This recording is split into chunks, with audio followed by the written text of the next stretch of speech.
ಕರ್ನಾಟಕ ರಕ್ಷಣಾ ವೇದಿಕೆ ಸ್ವಾಭಿಮಾನಿ ಸೇನೆ ವತಿಯಿಂದ ಅದ್ದೂರಿಯಾಗಿ 69ನೇ ಕನ್ನಡ ರಾಜ್ಯೋತ್ಸವವನ್ನು ಆಚರಿಸಲಾಯಿತು. ಬೆಂಗಳೂರಿನ ಸರ್ವಜ್ಞ ನಗರ ವಿಧಾನಸಭಾ ಕ್ಷೇತ್ರದ ಕಮ್ಮನಹಳ್ಳಿಯಲ್ಲಿ ಕನ್ನಡ ರಾಜ್ಯೋತ್ಸವವನ್ನು ಅದ್ದೂರಿಯಾಗಿ ಆಚರಣೆ ಮಾಡಲಾಯಿತು.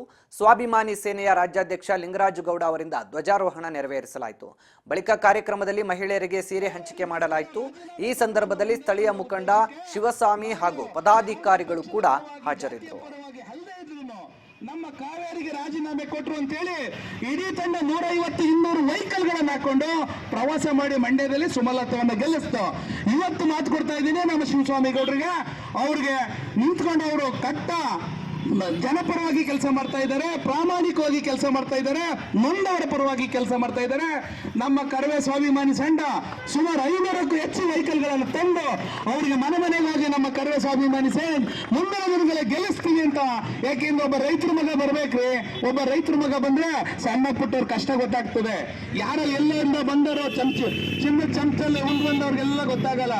ಹಾಗಂತ ಬೈಕನ್ನ ಮುಂದಿನ ದಿನಗಳಲ್ಲಿ ಹೇಳ್ತಾ ಇವತ್ತು ಏನೆಲ್ಲ ನನ್ನ ಶ್ರೀನಿವಾಸ್ ಅವರು ಪರವಾಗಿ ನಿಂತ್ಕೋಬೇಕು ಅಂತ